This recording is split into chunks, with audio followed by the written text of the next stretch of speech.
નમસ્કાર વિદ્યાર્થી મિત્રો, આજે આપણે ધોરણ 4 કોમ્પ્યુટર વિષયની અંદર પાઠ બીજો advance future of MS word 2 ભણ્યા. એની જ અંદર આપણે પેજ નંબર 44 ઉપર ફોર્મેટિંગ ટેક્સ્ટ વિશે ભણીશું. ફોર્મેટિંગ ટેક્સ્ટની અંદર આપણે શું ભણવાનું તો કે ચેન્જિંગ કેસ. ચેન્જ કેસ છે તો આપણને અહીંયા જે એમએસ વર્ડ આપેલું છે તેમાં તમને ચેન્જ કેસનું જે આઇકન આપણ ચિત્ર આપેલું છે તે પણ દર્શાવેલું છે. તો કયા છે અહીંયા આપણને શું આપેલું છે તો કે ઈ ચેન્જ કેસ છે. તો ચેન્જ કેસની મદદથી આપણે જે કંઈ પણ કરવાનું છે તે જોઈએ. તો કે ચેન્જ કેસ વિકલ્પના ઉપયોગથી સિલેક્ટ કરેલ લખાણના કેરેક્ટર એટલે કે અક્ષર ને જુદા જુદા કેસ એટલે કે upper case, lower case, sentence કેસમાં ફેરવી શકાય છે. શું કીધું તો કે ચેન્જ કેસના વિકલ્પથી એટલે કે જે આપણું ચેન્જ કેસ આપેલું છે તેના વિકલ્પથી આપણે શું કરી શકીએ છીએ તેના ઉપયોગથી તો કે સિલેક્ટ કરેલ લખાણને કોઈ પણ લખાણ આપણે લખ્યું હોય તેને સિલેક્ટ કર્યું હોય એટલે કે જે સિલેક્ટ કરેલું લખાણ હોય તેને આપણે શું કરવાનું છે કે જુદા જુદા કેસમાં upper case, lower case, sentence કેસમાં ફેરવી શકાય છે. એટલે કે અલગ અલગ રીતે આપણે તેને લખી શકીએ, ફેરવી શકીએ છીએ. તો પહેલા આપણે સૌપ્રથમ શું કરવાનું છે તો કે ટેક્સ્ટ સિલેક્ટ કરો. એટલે કે કોઈ પણ લખાણ આપણે લખ્યું હોય તેને આપણે શું કરવાનું સિલેક્ટ કરવાનું. તો આપણે જોઈએ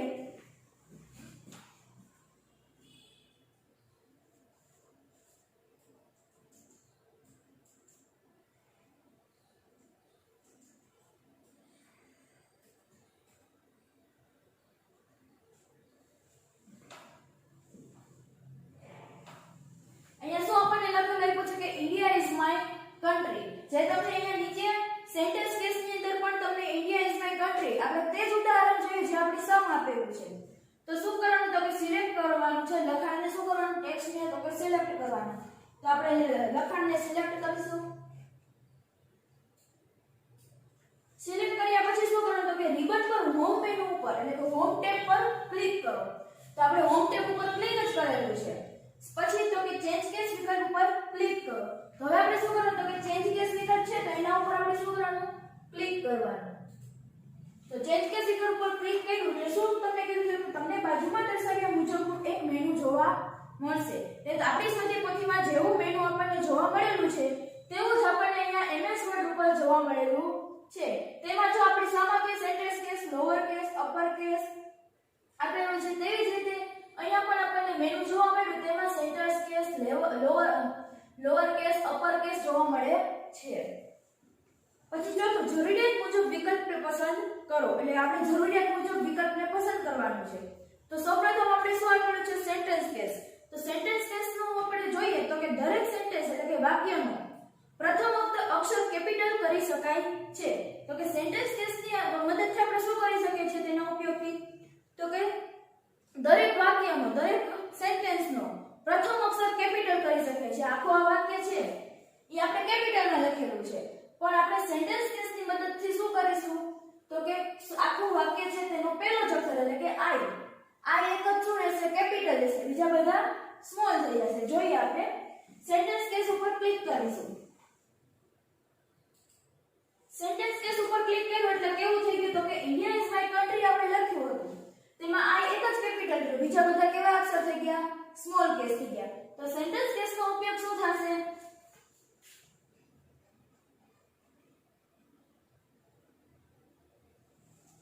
સેન્ટેન્સ કેસનો ઉપયોગ થશે કે વાક્ય કોઈ પણ વાક્ય હોય તો કોઈ પણ વાક્યને પહેલા અક્ષરને કોઈ પણ વાક્યના પહેલા અક્ષરને કેપિટલમાં લખવા માટે સેન્ટેન્સ કેસનો ઉપયોગ થાય છે. પછી જોઈએ લોઅર કેસ. તો દરેક અક્ષરને સ્મોલ લેટર એટલે કે બીજી એબીસીડી માં ફેરવી શકાય છે. હવે આપણે જોઈએ આપણને જો અહીંયા શું આપેલું છે ઇન્ડિયા ઇઝ માય કન્ટ્રી પાછું આપણને કેપિટલમાં જ આપેલું છે. તો કેપિટલમાં આપેલું છે. હવે આપણે લોઅર કેસનો ઉપયોગ કરવાનો છે. તો લોઅર કેસ એટલે કે સ્મોલ લેટરમાં એટલે કે બીજી એબીસીડી માં લખાય છે કોઈ પણ વાક્ય હોય તો આપણે આ વાક્ય છે તેમાં લોઅર કેસની મદદથી આપણે કેવું થઈ જશે બધું બીજી એબીસીડી માં લખાઈ જશે. જોઈએ આપણે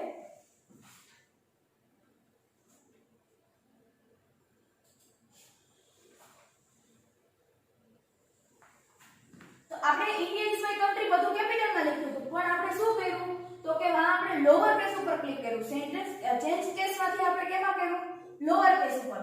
લોઅર કેસ ઉપર ક્લિક કરવાથી આપણું કેવું થઈ ગયું બધું લોઅર કેસમાં વાક્ય ચેન્જ થઈ ગયું. એટલે કે પહેલી એબીસીડી કેપિટલ અક્ષરમાંથી સ્મોલ અક્ષરમાં લખાઈ ગયું. પછી જોઈએ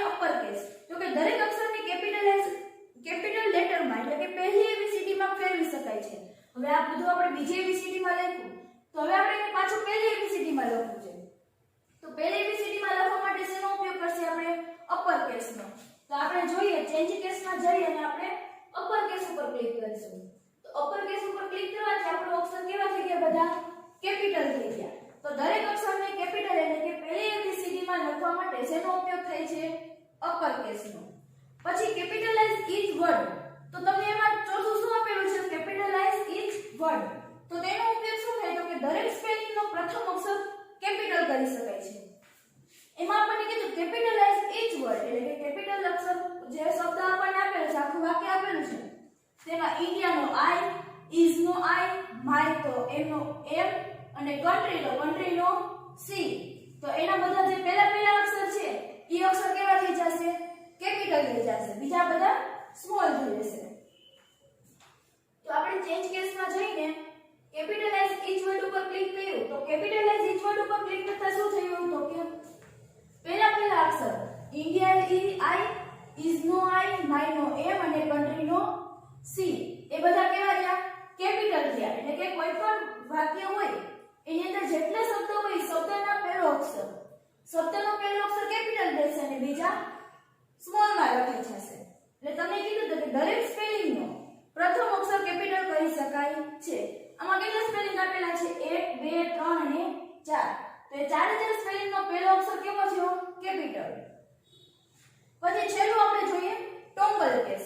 તો ટોંગલ કેસનો ઉપયોગથી આપણે શું કરીએ તો કે દરેક કેપિટલ અક્ષરને સ્મોલ માં અને દરેક સ્મોલ અક્ષરને કેપિટલ માં ફેરવી શકાય છે. હવે આપણે શું કર્યું અહીંયા કેપિટલાઇઝ ઈચ વર્ડની મદદથી પહેલા અક્ષરને કેપિટલમાં રાખ્યા અને બીજા અક્ષર હતા બીજા સ્પેલિંગના પાછળના તે શું થયા સ્મોલમાં થઈ ગયા. તો આ ટોંગલ કેસ છે. તો ટોંગલ કેસની મદદથી શું થશે કે કેપિટલ અક્ષર હશે એ સ્મોલ થઈ જશે અને સ્મોલ અક્ષર હશે એ કેપિટલ થઈ જશે. એટલે આ આઈ છે તો આઈ છે એ બીજી એબીસીડી નો આઈ થઈ જશે અને આ કેવી રીતે થઈ જશે આઈ એન ડી આઈ એ. આવી રીતે લખાઈ જશે કે પહેલો અક્ષર છે એ કેવો રહેશે સ્મોલ અક્ષરમાં રહેશે અને બીજો છે બીજા બધા અક્ષર કેવા થઈ જશે કેપિટલમાં એટલે કે પહેલી એબીસીડી માં થઈ જશે. જોઈએ આપણે તો ચેન્જ કેસની મદદથી આપણે ટોંગલ કેસ કરીશું. ટોંગલ કેસની મદદ આપણે જોયું તો શું થયું કે પહેલા જે અક્ષર આપણે કેપિટલ કર્યા હતા એ બધા કેવા થઈ ગયા સ્મોલ થઈ ગયા અને બીજા અક્ષર બધા કેપિટલ થઈ ગયા. તો શું ટોંગલ કેસની મદદથી શું થઈ શકે તો કે કેપિટલ અક્ષર હોય એ સ્મોલ માં થઈ જાય અને સ્મોલ અક્ષર હોય એ કેપિટલ થઈ જાય છે. હવે આપણે ટેક્સ્ટ અલાઇનમેન્ટ જોઈએ.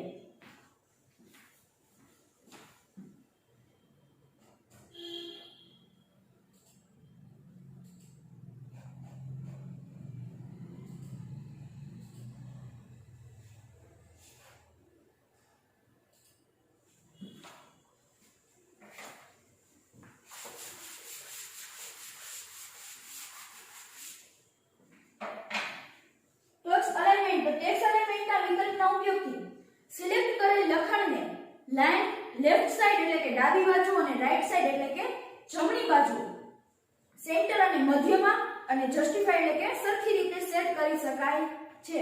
શું કીધું છે તો કે ટેક્સ્ટ અલાઇનમેન્ટ છે. તો ટેક્સ્ટ અલાઇનમેન્ટ વિકલ્પના ઉપયોગથી તો આપણને જે હોમ મેનુ આપેલું છે એ હોમ મેનુની અંદર આપણને ટેક્સ્ટ અલાઇનમેન્ટ આપેલા છે. તો એ અલાઇનમેન્ટ છે તો એનાથી આપણે શું કરી શકીએ તો કે લેફ્ટ સાઈડ એટલે કે ડાબી સાઈડ બાજુ, જમણી સાઈડ એટલે કે રાઈટ સાઈડ, સેન્ટર એટલે કે મધ્યમાં અને જસ્ટિફાઈ એટલે કે સરખી રીતે વ્યવસ્થિત સેટ કરી શકાય એટલે કે રાખી શકાય છે. આપણે અહીંયા પેરેગ્રાફ જે તમને left alignment, right alignment, centre alignment અને જસ્ટિફાઈ અલાઇનમેન્ટમાં આપેલો છે તે જ પેરેગ્રાફ આપણે અહીંયા લખેલો છે. તો હવે આપણે તેનું જોઈએ તો કે સિલેક્ટ કરવાનું ટેક્સ્ટને પહેલા. તો આપણે પહેલા શું કીધું છે તો કે ટેક્સ્ટ સિલેક્ટ કરો. તો આપણે લખાણ છે તેને સિલેક્ટ કરવાનું.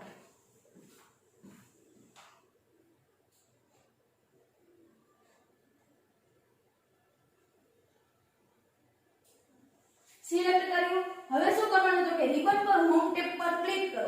તો આપણે રિબનની ઉપર હોમ મેનુ ઉપર ક્લિક કરેલું છે. પછી ત્રીજું તો કે જરૂરિયાત મુજબ અલાઇન લેફ્ટ, રાઈટ, સેન્ટર અને જસ્ટિફાઈ પર ક્લિક કરો. જે તમને સ્વાધ્યાય પોથીમાં તમને અલાઇન લેફ્ટ, રાઈટ, સેન્ટર અને જસ્ટિફાઈ આપેલું જ છે તેવી જ રીતે આપણે અહીંયા જોઈએ તો શું અહીંયા આપેલું છે અલાઇન લેફ્ટ આપેલું છે, સેન્ટર આપેલું છે, રાઈટ અને શું આપેલું છે તમને આપેલી છે. તો સૌપ્રથમ છે એ શું છે તો કે અલાઇન લેફ્ટ છે. એની બાજુમાં આપણને આપેલું છે સેન્ટર, પછી આ છે અલાઇન રાઈટ અને છેલ્લું જસ્ટિફાઈ. તો આપણે તેનો ઉપયોગ જોઈએ તો અલાઇન પહેલા આપણે શું જોઈશે લેફ્ટ અલાઇનમેન્ટ. તો લેફ્ટ અને લેફ્ટ અલાઇનમેન્ટમાં આપણે જોઈએ કે અલાઇન લેફ્ટ તો કે સિલેક્ટ કરેલ લખાણને એટલે કે પસંદ કરેલ લખાણને પેજની ડાબી બાજુ ગોઠવવા માટે. તો આપણે આ પેજ છે તેની ડાબી બાજુ કઈ થાય? આ આપણા પેજની કઈ બાજુ થશે? ડાબી બાજુ. અને આ આપણા પેજની થશે જમણી બાજુ.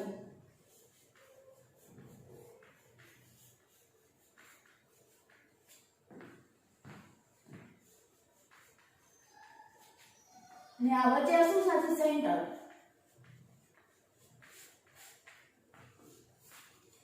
તો પહેલા આપણે શું કરવાનું છે તો કે અલાઇન લેફ્ટ એટલે કે સિલેક્ટ કરેલ લખાણને પેજની ડાબી બાજુ ગોઠવવા માટે. કોઈ પણ લખાણ આપણે લખ્યું હોય તો તેને પેજની ડાબી બાજુ ગોઠવવું હોય તો શેનો ઉપયોગ કરવાનો? અલાઇન લેફ્ટ નો.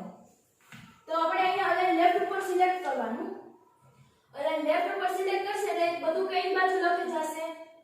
પેજની ડાબી બાજુ.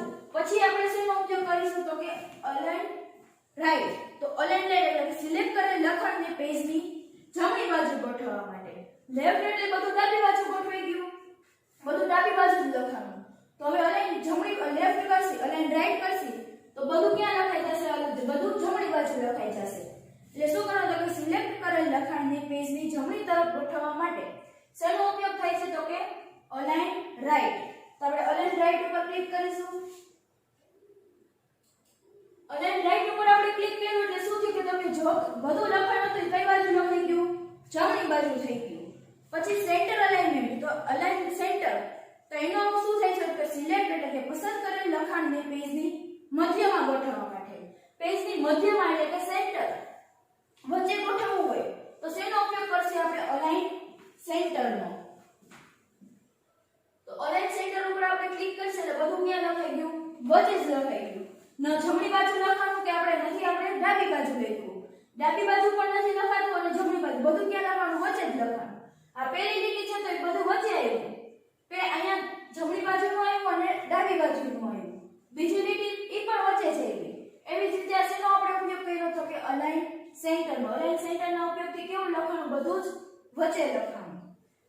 પછી જસ્ટિફાઈ એટલે કે આપણે પેરેગ્રાફમાં કેવું આપણે સીધું આપણે બુકમાં લખીએ સરખી રીતે લખીએ કે પહેલા સ્ટાર્ટ કર્યું વાંચ્યું હોય ત્યાંથી સ્ટાર્ટ કર્યું હોય તો ત્યાંથી લખાય. પછી પૂરું કેમ થયું તો વચ્ચે જ પૂરું થયું હોય તો ત્યાં પૂરું થાય તો એવી રીતે પેરેગ્રાફ આવી જાય. પણ એમાં આપણે પેરેગ્રાફ પાડવાનું નથી. તો જોઈએ એમાં જસ્ટિફાઈ અલાઇનમેન્ટ. તેમાં જસ્ટિફાઈની મદદથી શું થાય તો કે સિલેક્ટ કરેલ લખાણને એટલે કે પસંદ કરેલ લખાણને ડાબી તથા જમણી બાજુ જગ્યા છોડી વ્યવસ્થિત ગોઠવવા માટે. એટલે શું છે જસ્ટિફાઈ નો ઉપયોગ કે ડાબી બાજુ અને જમણી બાજુ થોડી થોડી બંને બાજુ જગ્યા છોડી અને બધું વ્યવસ્થિત રીતે સેટ કરવાનું. એટલે કે સરખી રીતે લખવા માટે શેનો ઉપયોગ થાય છે? જસ્ટિફાઈ નો. તો આપણે જોઈએ જસ્ટિફાઈ નો ઉપયોગ કરી તો આપણે બધું જ લખાણ છે વ્યવસ્થિત લખાઈ ગયું. બધું જમણી બાજુનું લખાણ, બધું ડાબી બાજુનું વ્યવસ્થિત જ આપણું લખાણ લખાઈ ગયું છે.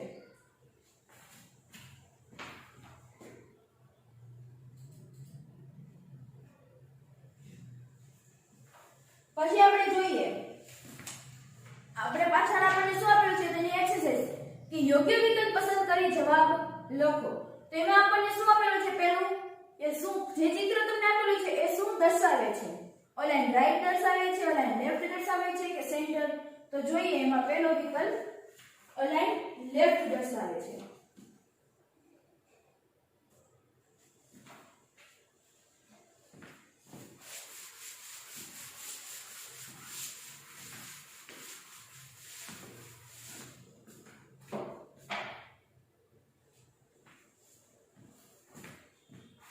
પહેલામાં બી આવશે અલાઇન લેફ્ટ.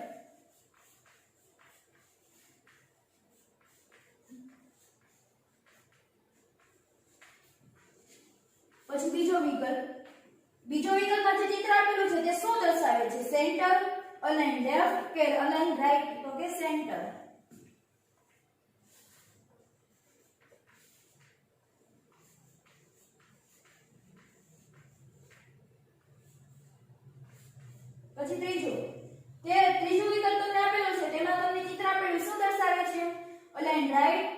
જસ્ટિફાઈ કે લેફ્ટ તો કે અલાઇન રાઈટ.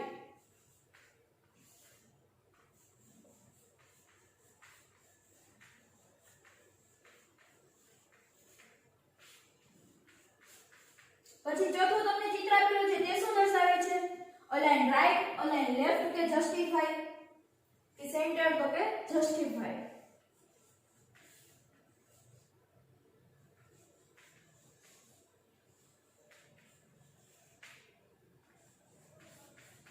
પછી પાછું લખાણને એકસરખી રીતે જગ્યા છોડી વ્યવસ્થિત ગોઠવવા માટે એટલે કે લખાણ છે ને સરખી જગ્યા છોડવાની, જમણી બાજુ લઈને ડાબી બાજુ લઈને એવી રીતે આપણે વ્યવસ્થિત લખવા માટે, વ્યવસ્થિત ગોઠવવા માટે શેનો ઉપયોગ થાય છે? અલાઇન રાઈટ નો, અલાઇન લેફ્ટ નો કે જસ્ટિફાઈ નો? તો કે જસ્ટિફાઈ નો.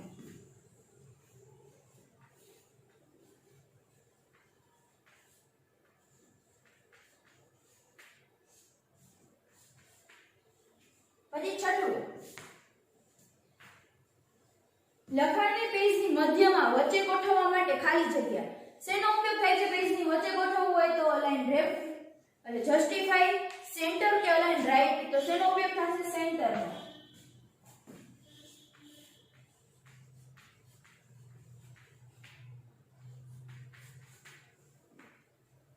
સાતમું, ખાલી જગ્યાના ઉપયોગથી લખાણના દરેક અક્ષરને પહેલી એબીસીડીમાં ફેરવી શકાય છે.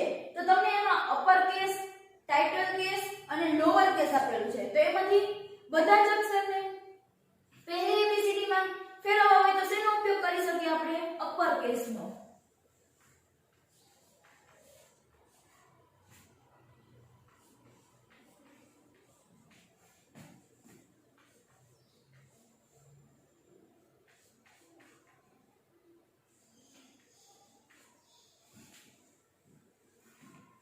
પછી આઠમો વિકલ્પ, ખાલી જગ્યાના ઉપયોગથી લખાણના દરેક અક્ષરને બીજી એબીસીડીમાં ફેરવી શકાય છે. એટલે કે કોના ઉપયોગથી આપણે બધા જ અક્ષરને, દરેક અક્ષર એટલે કે બધા જ અક્ષરને બીજી એબીસીડીમાં ફેરવી શકીએ? અપર કેસ, ટાઇટલ કેસ કે લોઅર કેસ? તો કે લોઅર કેસ.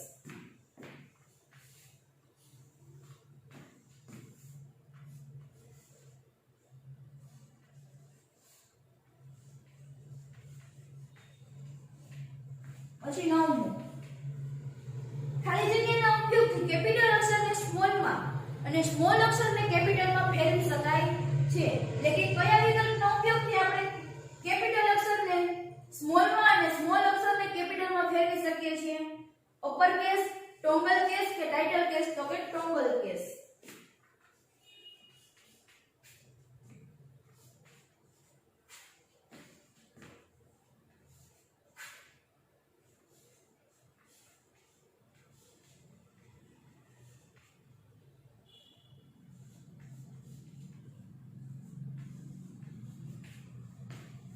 અને છેલ્લો વિકલ્પ, છેલ્લો 10મો વિકલ્પ, દરેક વાક્યનો પ્રથમ અક્ષર કેપિટલ લખવા માટે ખાલી જગ્યા.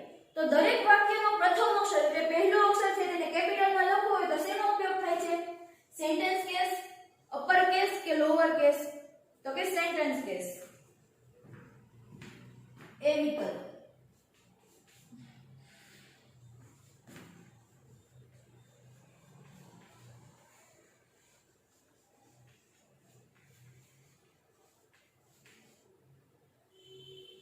પછી છેલ્લો 11મો, આઈ લવ માય ઇન્ડિયા ખાલી જગ્યાનું ઉદાહરણ છે. એટલે કે જે લખાણ લખેલું છે શેનું ઉદાહરણ છે? સેન્ટેન્સ કેસનું, અપર કેસનું કે લોઅર કેસનું? એટલે કે કયા વિકલ્પના મદદથી તે લખેલું છે? સેન્ટેન્સ કેસ વડે લખેલું છે, અપર કેસ વડે લખેલું છે કે લોઅર કેસની મદદથી લખેલું છે? તો કે અપર કેસની મદદથી. એટલે શું આવશે એમાં? બી.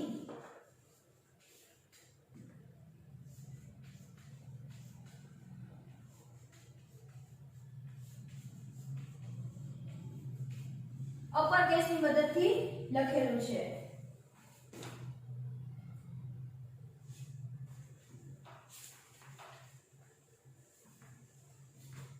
અહીં આપણો પાઠ પૂરો.